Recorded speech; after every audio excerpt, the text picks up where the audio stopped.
Good morning students, ये आपका part 5 video है। इस चैप्टर का पार्ट 5 वीडियो में प्रश्नावली 1.1 पे है और क्वेश्चन नंबर है 9। कह रहा सिद्ध कीजिए कि समुच्चय ए बराबर में क्या दिया है कि x belongs to z, x belong करता है z से, इंटीजर से, और जहां x जो है 0 से लेके 12 तक है, 0 के बराबर है और 0 से बड़ा है, लेकिन 12 के बराबर और 12 से छोटा है। यानी कि यहाँ पे आप चाहो तो a बराबर में लिख सकते हो 0 1 2 3 4 5 6, ये कहाँ तक चल जाएगा? आपके 12 तक टोटल हो जाएगा। में दिए गए निम्नलिखित संबंध R में से प्रत्येक एक तुल्यता संबंध है। अच्छा, मतलब हमें इन दोनों को चेक करना है। ये जो संबंध दर्शा रहा है ये दोनों आपके तुल्यता संबंध है और प्रत्येक दशा में एक से संबंधित अवयवों को ज्ञात कीजिए। तो पहले चलिए पहला नंबर क्वेश्चन देखते हैं। पहले में कह रहा है कि R जो है ना, R किस तरह से दर्शाया है कि A, B के ऑर्डर पेयर के फॉर्म में है, जहां A माइनस B जो है ना, A माइनस B का मॉडुलस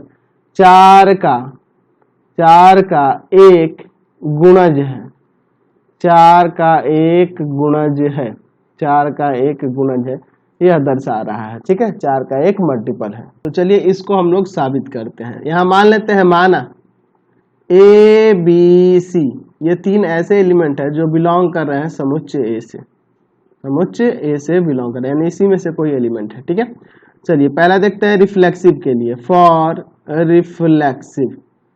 रिफ्लेक्सिव क्योंकि आपको तुल्यता संबंध जांच करनी है तो रिफ्लेक्सिव, सिमेट्रिक, ट्रांजिटिव तीनों जांच करना होगा। चलिए फॉर रिफ्लेक्सिव के लिए देखते हैं।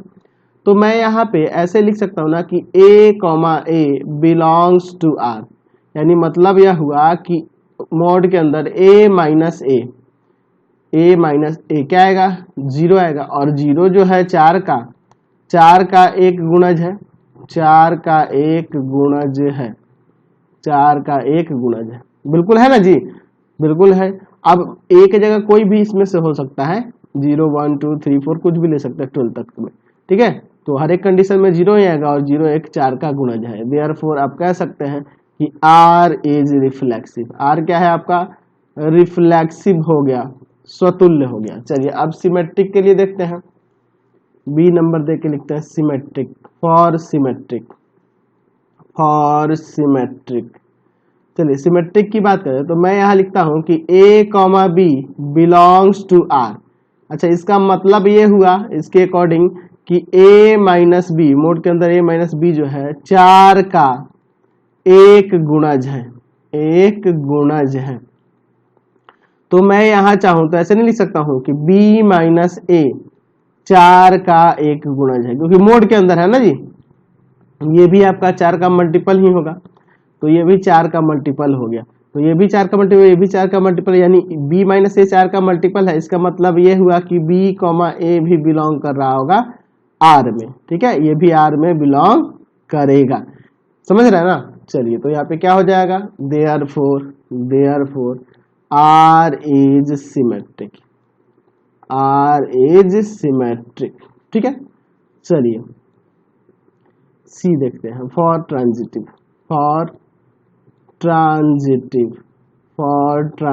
की बात करते हैं।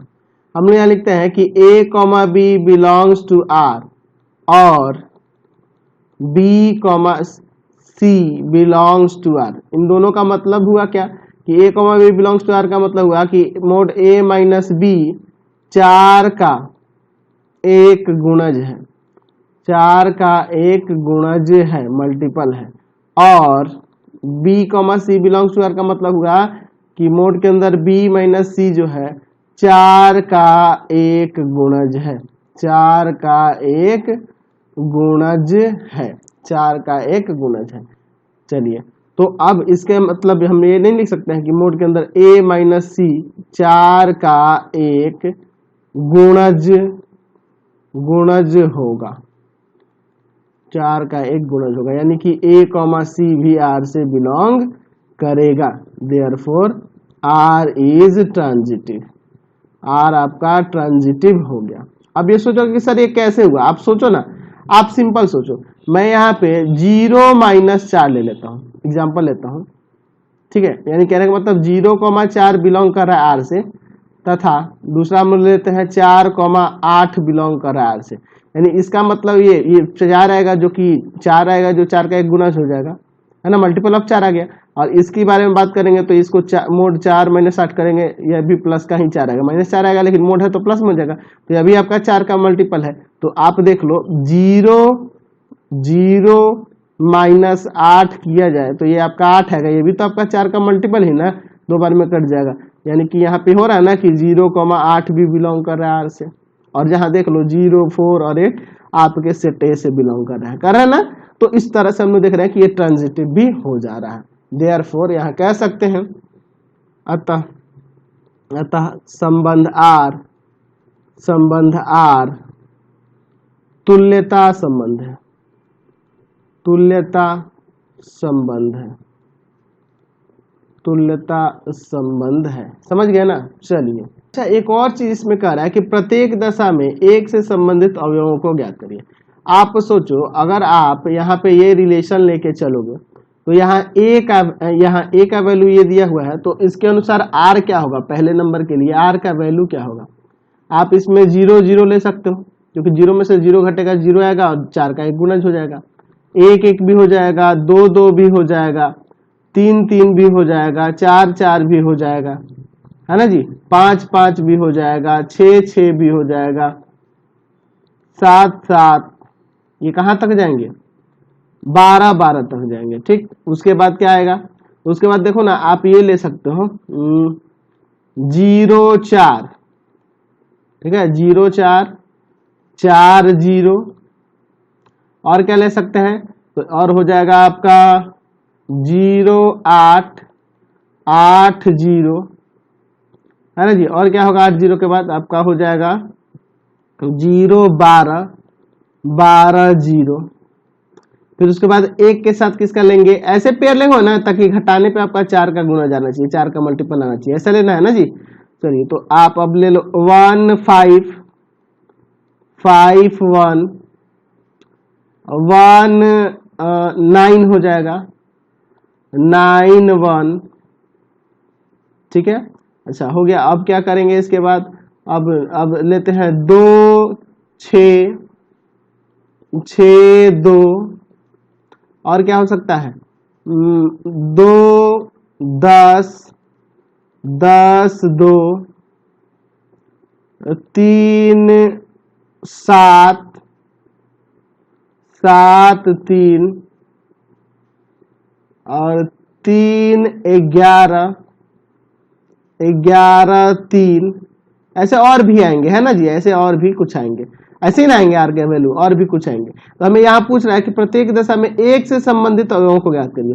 तो एक से संबंधित अवयव आपका 1 है, 5 है ना, और कुछ है क्या, 1 है, 5 है, और यहाँ 9 है, यही ना 3 अवयव हो रहा है। यानी कि पहले नंबर के लिए हम लोग लिख सकते हैं एक से संबंधित अवयव, संबंधित अवयव क्या क्या है, तो 1 है, 5 है और 9 है, यही ना है जी। चलिए अब दूसरा क्वेश्चन देखते हैं। तो इसके सेकंड में क्या आ रहा ना, सेकंड नंबर में ए का तो वैल्यू यही दिया हुआ है, इसके लिए भी आर बराबर दिया है। रिलेशन किस तरह से दर्शा रहा है, ए कॉमा बी के ऑर्डर पेयर में है, जहां ए बी के बराबर है, ए बी के बराबर है। तो इसे इसमें चेक करना है कि ये तुल्यता संबंध है। चलिए देखते हैं, यहाँ पे मान लेंगे, माना A B C belongs to किससे, ए से, इस ए से बिलोंग करेगा, ठीक है। चलिए फॉर रिफ्लेक्सिव के लिए देखते हैं पहले, चलिए रिफ्लेक्सिव के लिए देखते हैं। तो मैं यहाँ लिख सकता हूँ कि ए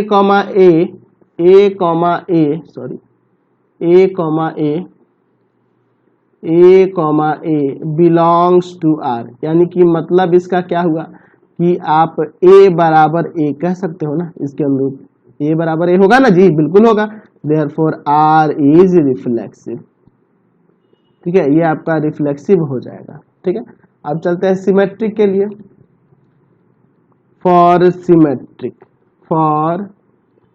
सिमेट्रिक। चलिए सिमेट्रिक के लिए देखो, मैं यहाँ लिख सकता हूँ कि अगर ए कॉमा बी बिलोंग्स कर रहा है आर से, इसका मतलब ये हुआ ना कि ए बराबर बी, तो मैं इसे बी बराबर ए भी लिख दूंगा, कोई दिक्कत है, कोई दिक्कत नहीं है। यानी कि बी कॉमा ए भी बिलोंग करेगा आर में, है ना जी। Therefore R is symmetric, R is symmetric.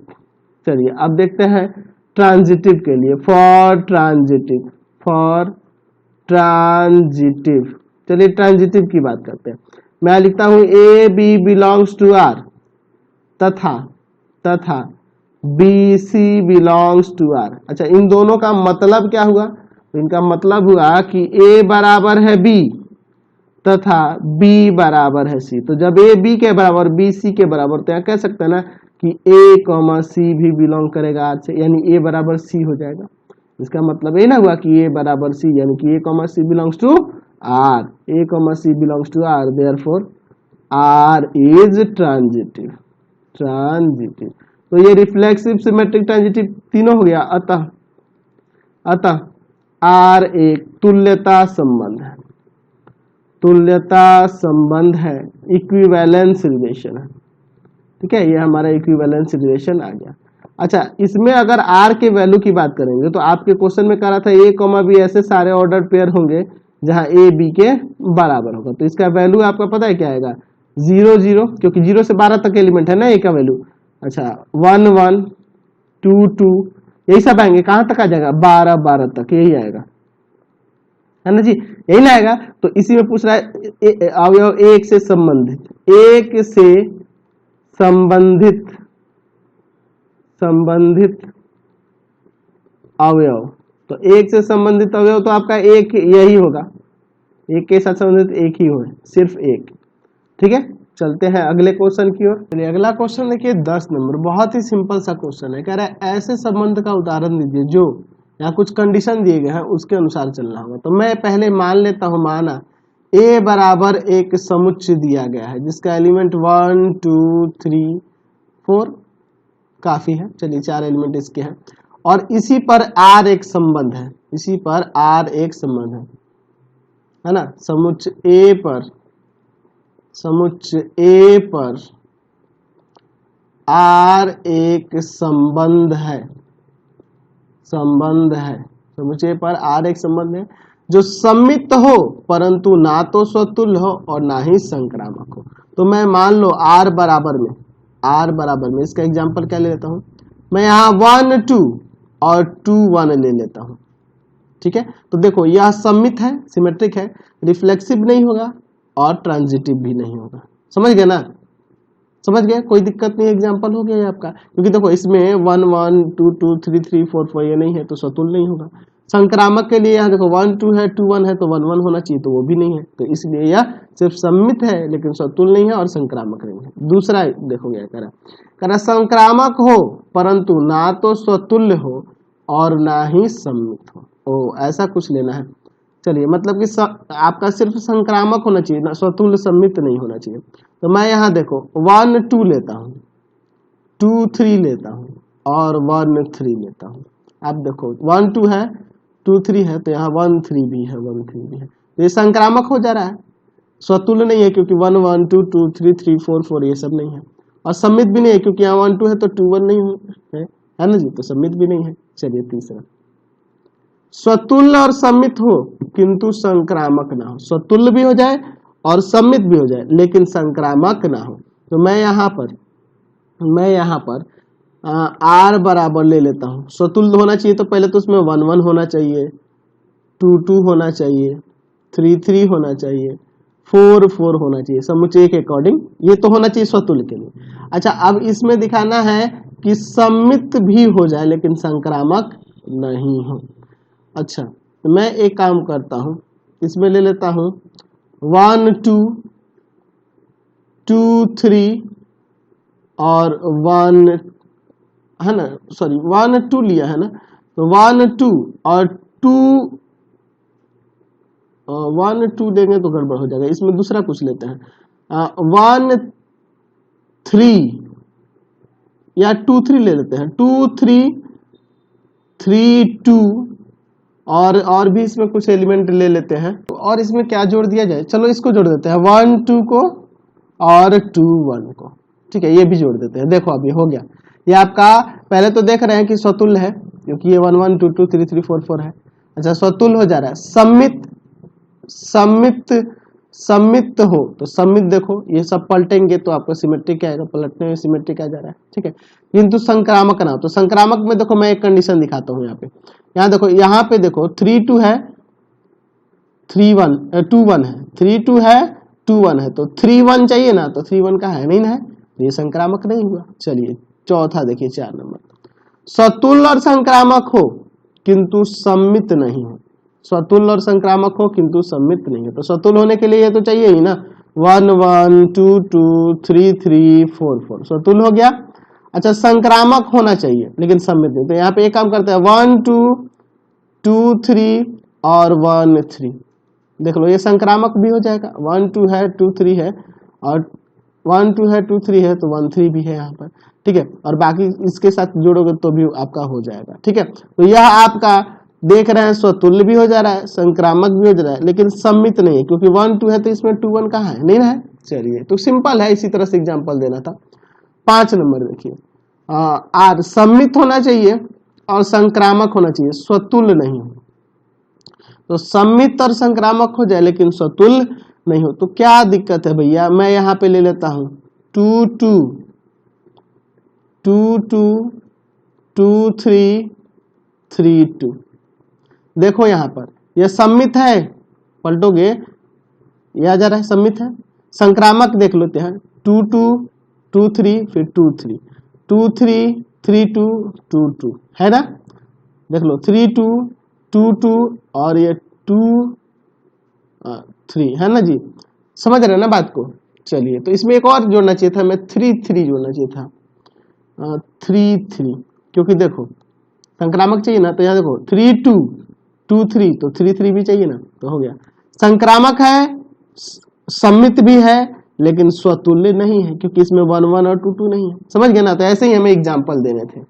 Question number 11 देखिए क्या कह रहा है कि सिद्ध कीजिए कि किसी समतल में स्थित बिंदुओं के समुच्चय में आर, क्या दिया है, आर बराबर रिलेशन आर जो है पी क्यू, ऑर्डर पेयर में है पी क्यू, बिंदु पी की मूल बिंदु से दूरी और Q से मूल बिंदु की दूरी के समान है, यानी कि मूल बिंदु से बिंदु P की दूरी और मूल बिंदु से बिंदु Q की दूरी को यह निरूपित कर रहा है, इस तरह से दर्शा रहा है यह संबंध R द्वारा प्रदत्त संबंध R एक तुल्यता संबंध है, यह दिखाना है। अच्छा इसके बारे में आगे बात करेंगे क्वेश्चन में, पहले इसको साबित कर देते हैं कि यह तुल्यता संबंध है, ठीक है। तो किसी समतल में स्थित बिंदुओं का समुच्चय, तो समतल में स्थित बिंदुओं का समुच्चय यहाँ पे दिया हुआ है, तो यहाँ मान लेते हैं, माना P, Q तथा R तीन बिंदुएं समतल में स्थित है, समतल में स्थित है, ठीक है। ये हमारे 3 बिंदु हैं जो समतल में स्थित है, दिए हुए समतल में स्थित है, ठीक है। अच्छा समतल में स्थित है, और संबंध R कैसे दर्शा रहा है, तो उसमें दिखा रहा है कि P, Q के ऑर्डर पेयर में है, जहां क्या कह रहा है कि बिंदु P की मूल बिंदु से दूरी Q की मूल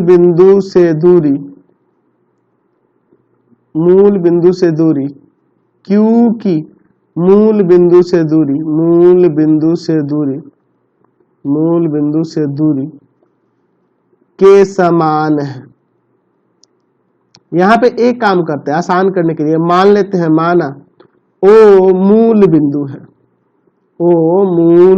है, यानी कि अब संबंध R कुछ इस प्रकार से हम लोग दर्शा सकते हैं कि यह P और Q ऑर्डर पर इस तरह से है जिसमें OP बराबर OQ, मूल बिंदु आपका O है तो OP बराबर OQ, इस स्टेटमेंट का मतलब ही ना हुआ, तो इस तरह से आसान हो जाएगा।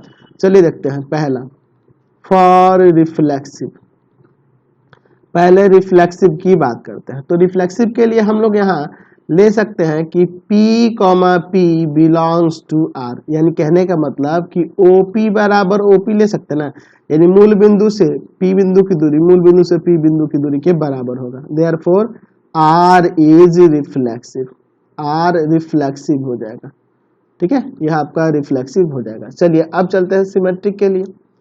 सेकंड नंबर फॉर सिमेट्रिक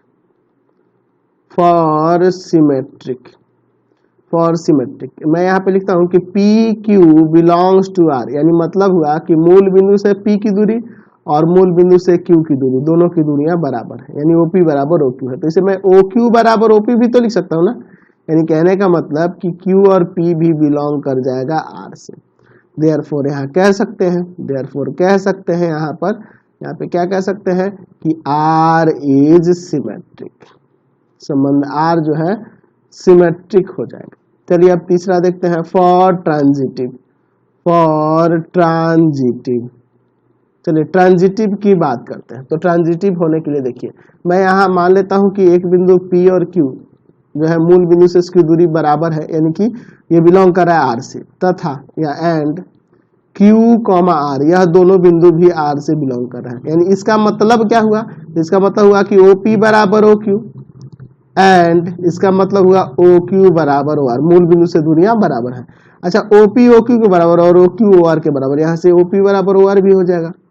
तो OP OR के बराबर यानी मतलब कि P और R बिंदु भी बिलोंग करेगा संबंध R से। ठीक है, चलिए तो ये इसकी भी दूरी मूल बिंदु से बराबर हो रही है, इसलिए R इज ट्रांजिटिव, R आपका ट्रांजिटिव हो गया। तो जब यह रिफ्लेक्सिव, सिमेट्रिक, ट्रांजिटिव तीनों हो गया, अतः R एक तुल्यता संबंध है, तो हमें तुल्यता संबंध दिखाना था। उसके बाद देखते हैं क्वेश्चन में क्या कह रहा था। उसके बाद देखिए क्वेश्चन में कह रहा है, पुनः सिद्ध कीजिए कि बिंदु P जो मूल बिंदु के बराबर नहीं है, 0 0 से बराबर नहीं है, से संबंधित बिंदु P से संबंधित सभी बिंदुओं, P से संबंधित सभी बिंदुओं के मतलब यह कि उसकी मूल बिंदु से दूरियां बराबर होंगी का समुच्चय P से होकर जाने वाले वृत्त को निरूपित करता है, जिसका केंद्र मूल बिंदु है। चलिए मूल बिंदु पर है, चलिए इसको थोड़ा सा समझ लो। मैं यहाँ पे एक आपका रचना कर देता हूँ, ये x हो गया, इधर x डैश हो गया, यहाँ y हो गया और यहाँ y डैश हो गया। मान लीजिए एक बिंदु यहाँ पर P दिया हुआ है, दूसरा बिंदु इसी से संबंधित यहाँ Q है, फिर इसी से संबंधित एक बिंदु इधर R है। इस तरह से कुछ बिंदुएं दी गई हैं। ठीक है, तो यही बताना है कि इनसे होकर जाने वाले वृत्त को यह निरूपित करेगा। तो देखिए चूंकि बिंदु हमने 3 बिंदु लिए थे, बिंदु P Q R की मूल बिंदु O से दूरियां बराबर हैं, यानी कि OP बराबर OQ बराबर OR। अतः O उस वृत्त का केंद्र होगा जिसकी त्रिज्या OP है, चाहे OQ है, चाहे OR है, कोई भी हो सकता है। ठीक है, यानी कि इनसे होकर ऐसे एक वृत्त जा सकता है, इन्हीं बिंदुओं से होकर। थोड़ा सा इधर उधर बन गया तो उससे आपको घबराना नहीं है ना, मैं थोड़ा सा इसको एडजस्ट कर देता हूँ। ठीक है, चलिए समझ गए ना कि जब यहाँ केंद्र से इनकी दूरियां बराबर है तो ये आपकी वृत्त की त्रिज्या ही ना होंगी, त्रिज्या को ही ना दर्शा रहा है, जिनसे होकर वृत्त आसानी से गुजर सकता है। तो यही हमको दिखाना था। ठीक है, चलिए अब चला जाए, आगे बढ़ा जाए इसमें। चलिए अगला क्वेश्चन देखा जाए, 12 नंबर का। सिद्ध कीजिए कि समस्त त्रिभुजों के समुच्चय A में, समस्त त्रिभुजों का समुच्चय है आपका A में R बराबर दिया है T1 T2, जहाँ T1 और T2 क्या है, के समरूप है। T1 त्रिभुज T2 त्रिभुज के समरूप है, द्वारा संबंधित R एक तुल्यता संबंध है, ये हमें दर्शाना है। चलिए इसके बाद हम लोग बाद में चर्चा करेंगे, पहले हमें इसे इक्विवेलेंस रिलेशन है यह दिखाते हैं। ठीक है, यहाँ मान लेते हैं, माना T1 T2 तथा T3 बिलोंग्स करते हैं A से क्यों बिलोंग करते हैं, क्योंकि ये A समस्त त्रिभुजों का समुच्चय है, तो इसी में बिलोंग करेंगे, ये उसी के अंदर के एलिमेंट होंगे। चलिए यहाँ पे चूंकि R बराबर में दिया है, किस तरह से, T1 T2 क्रमित इस तरह से है जहाँ T1 समरूप है T2 के, T1 समरूप है T2 के, त्रिभुज T1 समरूप है T2। तो मैंने सिंबल यूज कर लिया आसानी के लिए। पहले देखते हैं फॉर रिफ्लेक्सिव। चलिए बात करते हैं पहले रिफ्लेक्सिव के लिए। ठीक है, तो मैं यहाँ लिखता हूँ कि T1 बिलोंग्स टू R, यानी कहने का मतलब यह है कि कोई त्रिभुज खुद के तो समरूप हो जाएगा ना जी, बिल्कुल समरूप हो जाएगा। अतः यह कह सकते हैं कि R स्वतुल्य है, यार अंग्रेजी में लिखते हैं, therefore R is reflexive, R हमारा रिफ्लेक्सिव है। ठीक है, चलिए देखते हैं फॉर सिमेट्रिक, चलिए सिमेट्रिक के लिए देखते हैं। ठीक है, मैं यहाँ पे लेता हूं कि T1 T2 belongs to R। इसका मतलब यह हुआ कि T1 जो ट्रायंगल है वह T2 ट्रायंगल के समरूप है। तो जब T1 T2 के समरूप है तो मैं यहाँ ऐसे भी तो लिख सकता हूँ ना जी कि T2 समरूप होगा T1 के, एक ही बात है। T2 समरूप होगा T1 के, एक ही बात है ना जी। यानी कहने का मतलब है कि T2, T1 भी बिलोंग करेगा, T2, T1 भी बिलोंग करेगा R से। Therefore R is symmetric, R is symmetric। चलिए R सिमेट्रिक हो गया। अब ट्रांजिटिव के लिए भी है तो उसको भी चेक कर लेते हैं। फॉर ट्रांजिटिव, चलिए ट्रांजिटिव के लिए बात करते हैं। तो यहाँ लिखते हैं कि T1 T2 belongs to R और T2 T3 belongs to R। यानी इनके मतलब क्या हुए? तो इसका मतलब हुआ कि T1 समरूप है T2 के, T1 समरूप है T2 के, और इसका मतलब हुआ कि T2 समरूप है T3 के। तो जब T1 ट्रायंगल समरूप है T2 के और T2 T3 के, तो यहाँ पे हम लोग कह सकते हैं ना, हम लोग यहाँ कह सकते हैं कि T1 समरूप हो जाएगा T3 के। यानी कहने का मतलब है कि T1, T3 भी R से बिलोंग करेगा। Therefore R is transitive, R आपका ट्रांजिटिव हो गया। तो जब कोई संबंध रिफ्लेक्सिव, सिमेट्रिक, ट्रांजिटिव तीनों हो गया तो वह इक्विवेलेंस हो जाएगा। अतः R एक तुल्यता संबंध है, तुल्यता संबंध है, तुल्यता संबंध है। R एक क्या है आपका? तुल्यता संबंध है, इक्विवेलेंस रिलेशन है। समझ गए? क्वेश्चन इसी में आगे देखो, कह रहा है कि भुजाओं 3, 4, 5 वाले समकोण त्रिभुज T1, एक त्रिभुज T1 है जिसकी भुजा 3, 4, 5 दी हुई है। ठीक है, मैं एक काम करता हूँ, त्रिभुज बना देता हूँ। ठीक है, यहाँ पे 3 त्रिभुज दिए हैं तो मैं 3 त्रिभुज बना ही लेता हूँ, फिर आपको समझाता हूँ। ठीक है, चलिए ये एक त्रिभुज है, इसका नाम T1 है, जिसकी भुजाएं दी है 3, 4, 5।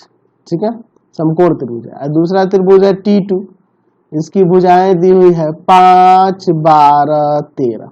और तीसरा समकोण त्रिभुज है T3, जिसकी भुजाएं दी हुई हैं 6, 8, 10, इस तरह से दिया हुआ है।